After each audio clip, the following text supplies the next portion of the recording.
Okay, let's get started. Nice to see everybody here. That's we're heading towards 90 participants.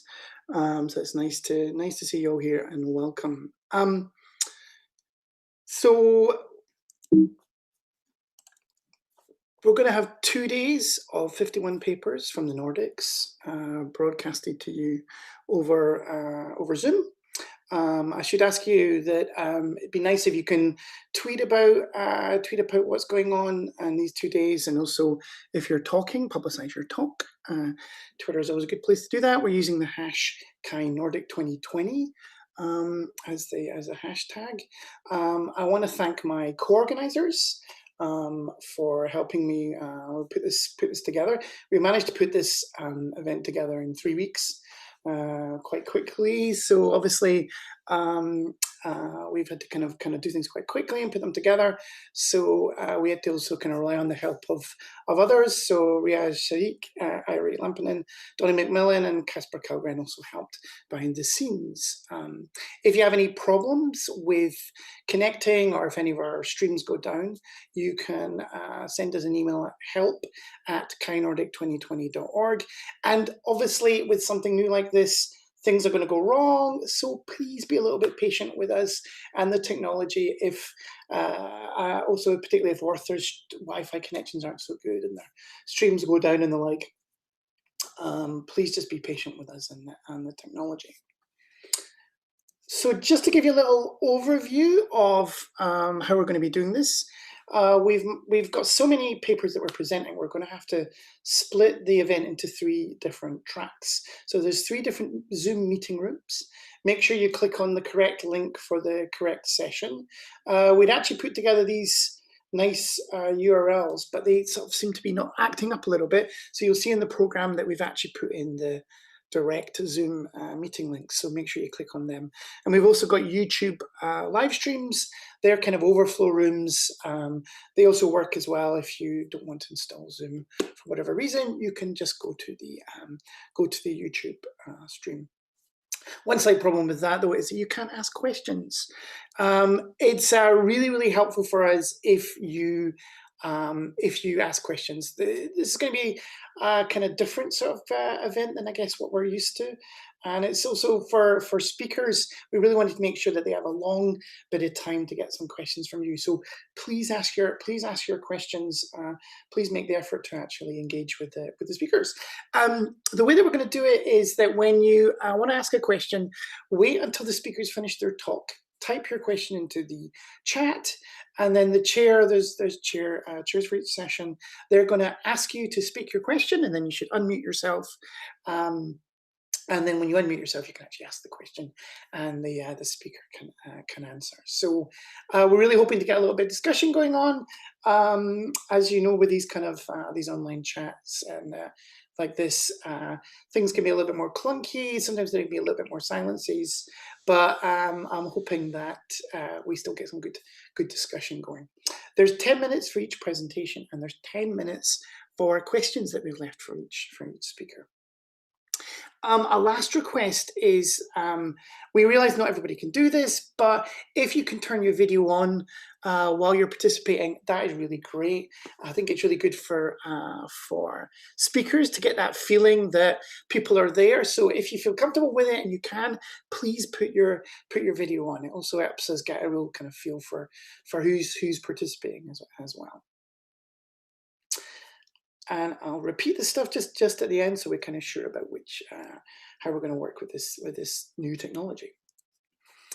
So we're really fortunate in the Nordics that this year the ACM has acknowledged 2 leading HCI academics, and actually 2 of the leading academics in the Nordics. Casper Hornbach and our own Kia Hook have been awarded a membership of the Kai Academy this year, and that's a real great about news. It's really great for the Nordics, and obviously really great for Casper and Kia. You can actually see papers. There's 1 paper from Casper, and I think 5 papers that Kia is an author on in the program. And actually, in the next session, you have a choice between going into a session that has a paper by Casper and a session that has a paper by Kia, and another session which has a paper from me. So you really have your choice there of which track to go into. But I think we should all congratulate our Kai Academy new members. So congratulations to Kia and Caspar. Just a shame we can't have a real party in Hawaii. There's also, of course, the real life Nordic Kai event that's taking place in October this year in Tallinn in Estonia. I guess by October we'll be needing a little bit of human contact, and so I imagine that'll be something that we'll all be wanting to attend and look forward to. So while of course you can do a lot with online events, I think the real Nordic Kai event happening in October is something to look forward to, and there might even be some submission deadlines that are still open. So how are you feeling? It's a funny situation, isn't it, to find ourselves in right now? And it's times like this, I think sometimes we can maybe worry a little bit about the value of our research. When there's like such a global crisis like this, you might think, well, what's the point of HCI research right now when you have such a kind of global situation like this, and so much disruption, both in people's life but also economically?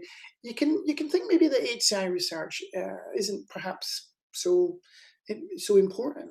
And I think this kind of feeling has led to a number of efforts, which I think are kind of really admirable, to attempt to kind of use our kind of skills to sort of hack in some way the crisis and the situation that we're in.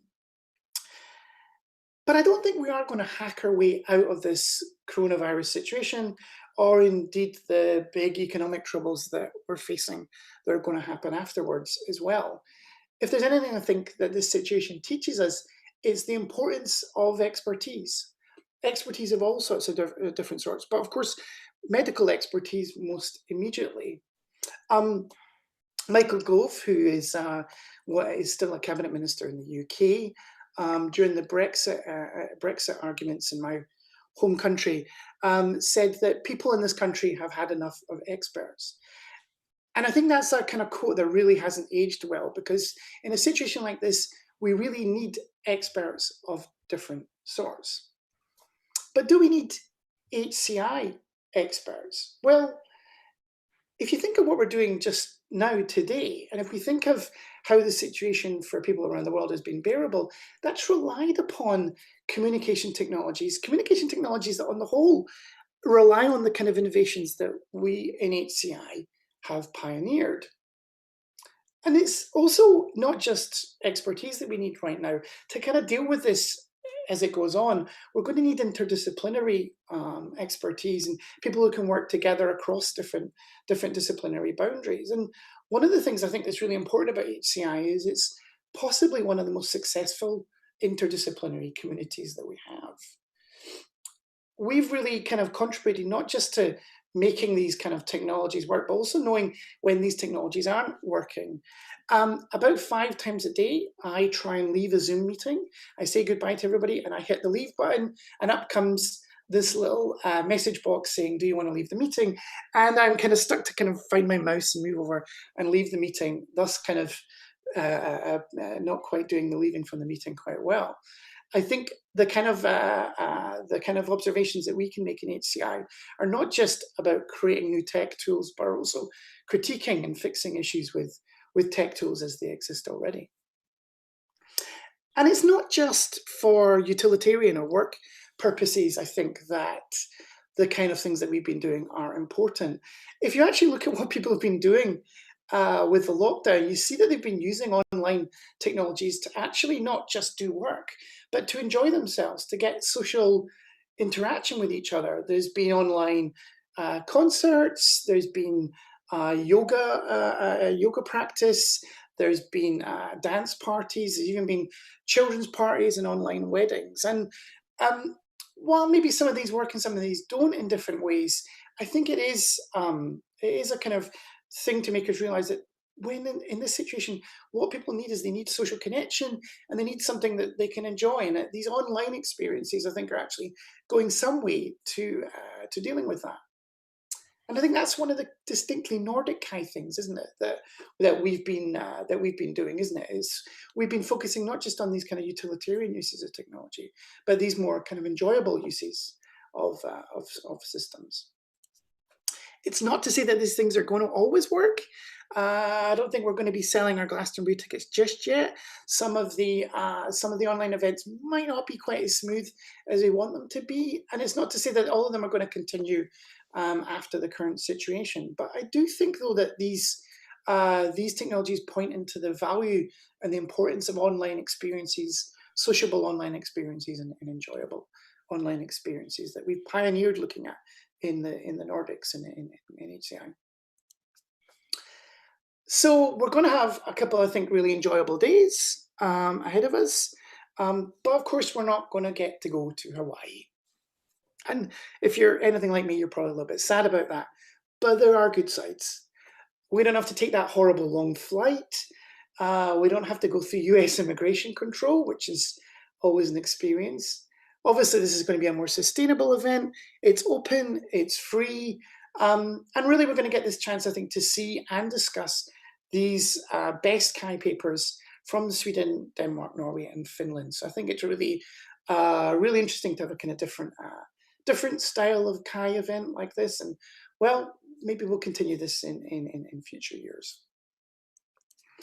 Okay, just to go over again how we're going to work this. There's 3 tracks with 3 different Zoom meeting rooms. I should actually say, unfortunately, that just at the last minute, our redirects failed for these links. So we'll actually can ask you if you can go to the website or the program, and you'll see the actual correct links to go into one of these 3 sessions. We've also set up YouTube live streams as overflow rooms, and you can find the links for them in the program as well. I really ask you to engage with the speakers. It'd be really great if we can get some kind of question and answers going. When you've got a question, wait until the speakers finish talking. Type your question into the chat, and then the chair will ask you will select you, you unmute, speak your question, and then we get a kind of bit of conversation going back and forth.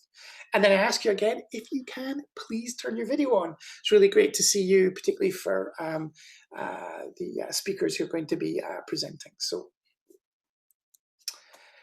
So there's an overview. Next, we have 3 tracks. Session 1 is on Soma, Session 2 is on smartphones, and Session 3 is on video. And now is the time to pick the sessions that you want to go to for the rest of today. And then just follow those links that are in the program, and you'll be able to go into the right meeting room. But just now, we're going to take a little break, and then we're going to start again in just under 15 minutes. So we'll see you in 15 minutes. Thanks.